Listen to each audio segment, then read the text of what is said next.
I just want to read everywhere. Fuck, dude. I just want to read right here. God, I love reading. God, I love reading.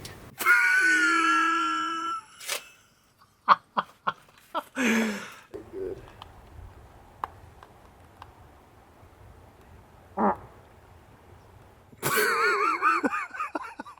All right, see if this relates to you, but when I was in high school, I used to hate to read.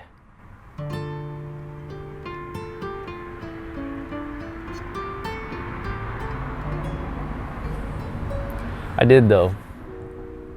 I hated reading. Still somewhat do, but for the most part, nah, who am I kidding? I like it. I love reading. It's dope. I was the guy that would rather get spark notes and summaries from books rather than taking the time to read a book. Right before an English test, I would read the spark notes. I would want a summary of the book, and then I would just basically write an essay acting like I read it, which was actually really hard to do. But I would have rather done that, try to finagle my way to a good grade, than actually have the discipline and the focus to sit through reading a book. I would rather go talk to friends, go watch a movie, watch movies, play video games, literally anything besides reading the damn book.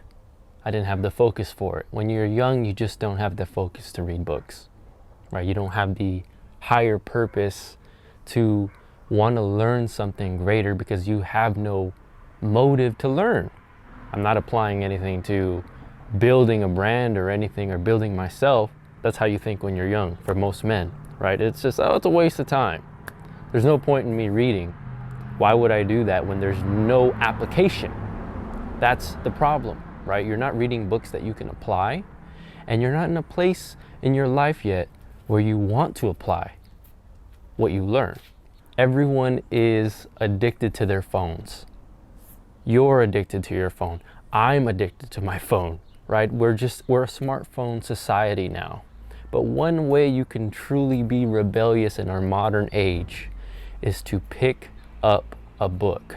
A huge part of the reason why in high school for me, I didn't want to read anything. I didn't want to read any of the books because I didn't want to learn about the Scarlet Letter, right? I could give a shit about, I don't know, The Great Gatsby and Of Mice and Men or Lord of the Flies. I know those are all great books, and honestly, if I read them now, I'd probably be so into it. But at the time, it's like my brain just was not ready for that. I'm like, bro, I've been looking at pixels on a screen of people just fucking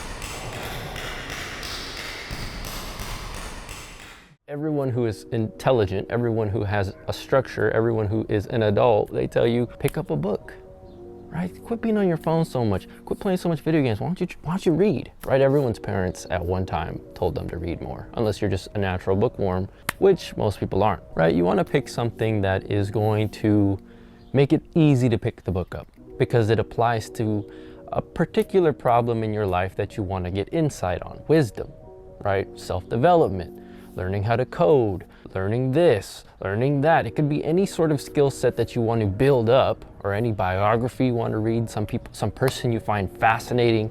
And you have to choose what resonates with you in this particular day, in this moment, in this year, in this cycle of your life. The first actionable step that you can actually take right now, you can start today. This is what I highly advise for you to do moving forward.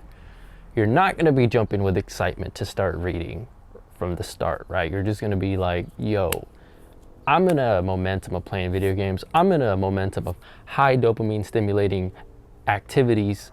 I am not ready to pick up a book with all that fancy vocabulary, with all those thought-provoking ideas. It's too much, right? So this is what you need to do.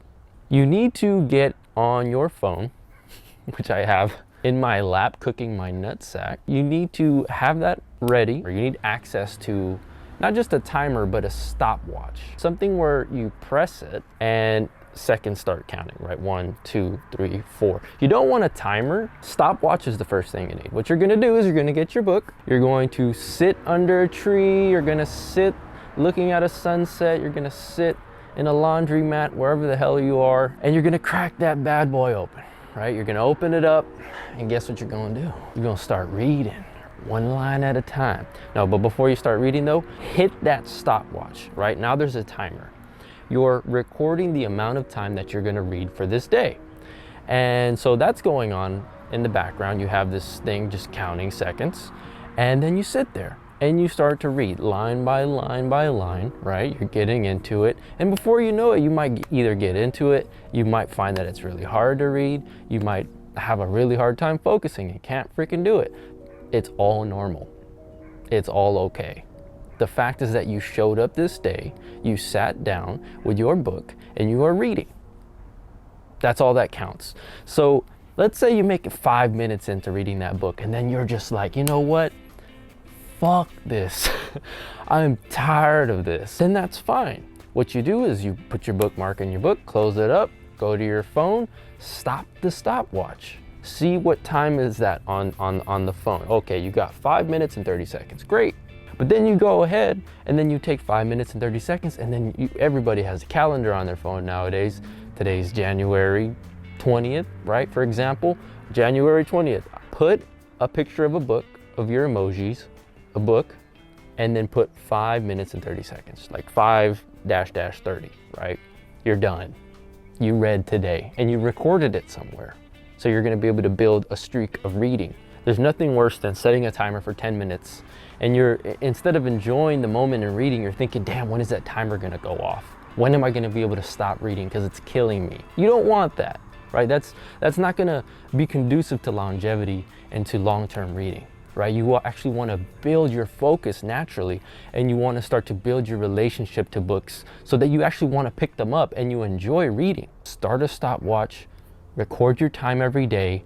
As soon as you get agitated, as soon as you're done with it, you're done for the day, right? If you want to read more, then start that stopwatch again, and then add more time to the time you read earlier today. And then you just read for an even longer amount of minutes today. There's no limit to how much you can read. If you to read to your heart's content, if you want to read for hours and hours, do so. If you can only read for 3 minutes, do so. It's all good, because in the long term, you're the person who's turning pages, and you're a lot better than who you used to be, where you used to read zero. You used to read articles on your phone that don't mean shit, just regurgitated opinions of people that don't matter. The beauty about books is you have people who committed their lives to mastering an area of expertise in a subject that they literally day in, day out, focused work and research, and they're presenting it to you in this nice little package,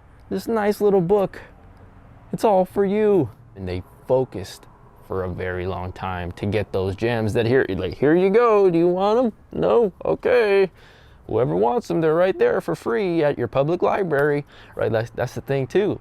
People think, oh, I need to have a subscription to audiobooks. And to be honest, I mean, audiobooks is like a good option if you're listening to podcasts and doing all that stuff. But I like the idea of holding a book. I just enjoy reading. I just want to read something. And then that's the activity. I'm reading. I'm not, running and doing CrossFit while listening to Eckhart Tolle, right? It's like, no, I'm reading. And when I'm done reading, I'm done reading. And then I'm present with the next thing, right? Be present with what you're doing. It's just so crazy to me, right? You think of the reality of it. People have access to libraries, yet hardly anyone goes and utilizes them, right? You have so much knowledge at your local library or at a place that sells books, and you're ignoring that. You're acting like it's not there. When you think of how can I self-develop myself and better myself as an individual, that's something that skips your mind. You don't think about that, but that is one of the most powerful resources at your disposal if used correctly. You have to change your perception of books as these boring blobs of wasted space. And you have to start to look at them as your ticket out of your current situation, your window of opportunity to elevating your paradigm. The saying comes to me, you become who you hang out with. We all know this. Oh, okay, I'm gonna become the average of the people around me that I surround myself with. Why not surround yourself with outstanding and intelligent people who are communicating to you through a book? Surround yourself with good content. Surround yourself with wholesome, amazing books. And then see what happens to your life when that becomes your default thinking pattern, not cat videos or girls shaking their ass on TikTok. Surround yourself with virtue and wisdom. Books are like mentors. They're like coaches. They're teachers. They teach you lessons that are powerful, that will change your life. It's your ticket out of your current situation. 3 things books really will do for you once you start reading. First thing is that they save you time. They save you time. You're not gonna have to learn the same lessons. You're reading the book as you apply it in your own life. You know exactly what you have to do. A good book will tell you the steps that you need to do in order to achieve the desired result that you want. Instead of figuring that out for yourself, you basically have a blueprint, you have a plan, you have the information is there. You're like, I know exactly what I need to do. I just need to take action. I just need to execute. So instead of figuring it out for yourself, books save you time. And then number 2 is they expand your awareness. When you're reading a book, it's like you're reading the author's words as if they were your own. You're experiencing the world and you're viewing the earth and everything that happens on it through the eyes of another individual who is an intelligent individual, right? You want to read material that comes from very, very skilled and intelligent people whose thoughts you wouldn't mind absorbing. You would want to absorb Plato and Aristotle's thoughts. You would want to absorb Marcus Aurelius's thoughts, Eckhart Tolle's thoughts. Why wouldn't you want to absorb what they've honed and crafted for such a long time as a part of who you are? It would only help you. It would only elevate you. But instead, you're absorbing garbage. You're absorbing the thoughts of people who have their own self-limiting beliefs and who are just spewing out their own trauma. And that's the conversation going on in your head. Instead of Shakespeare, instead of beauty, instead of just inspiration, David Goggins, it could be anybody, anyone who you aspire to become more like, read their work. It's a shortcut. It's a literal shortcut in this matrix. Get ahead faster, bro. Read. Number 3 is a fun one, and it's that you will realize how little you actually know about everything around you, right? The more you read, the more you'll start to have an awareness that, holy shit, I don't know anything, right? Books have a tendency to humble you. You're gonna be like, oh my God, I don't know anything about anything. But when you adopt a love for reading, it's only going to inspire you to want to read more. What else can I learn? I need more knowledge. I need more information in terms of developing myself, right? You start to realize how much you actually don't know. And the more you learn, the more you get to see the world through different lenses and different ways of being. Over time, as you expose yourself to more ideas, more principles, more wisdom, and different subjects, you start to evolve into an individual who has a heightened sense of awareness about the world around him. You're no longer innocent, naive, and in the dark, but you have a deeper layer of understanding about everything around you. But this happens naturally as you start to read every day. You just become this machine that is always pouring good information in the vessel. The brain wants to absorb information. It wants to learn new things at all times. We are naturally curious. We are always wanting to learn. So instead of reaching for the phone in terms of filling that void of learning and how it wants to absorb more information, and you easily get that fix with social media, you want to distance social media as much as you can and instead bring in lots of good, hearty knowledge from books. Replace that superficial knowledge of social media where they're just spewing out opinions, and replace it with actual substance, right? Actual quality. It's very important to read the books of people who you want to establish into your own programming, right? People worth implementing into your psyche and learning more from. Be a little picky with what you read, right? You want to make sure you're going to read it. You want to make sure it excites you to pick it up. And you also want to make sure that the people who have wrote the book are worthy of digesting that information, are worthy of adding that framework into your consciousness. Get away from your damn phone, man. Step away from it for a while. Pick up a book instead. Pick one up daily. Set that stopwatch, time yourself, record it in your calendar. You will be a different person in a year's time. Keep that up for as long as you can. It will serve you well into your life, and you will be so much richer, so much more wise for it. Keep reading, keep growing. It was a pleasure speaking with you today. I look forward to seeing y'all in the next video. Until then, I'm sending you so much love, so much peace, so much abundance. See y'all next time. Peace.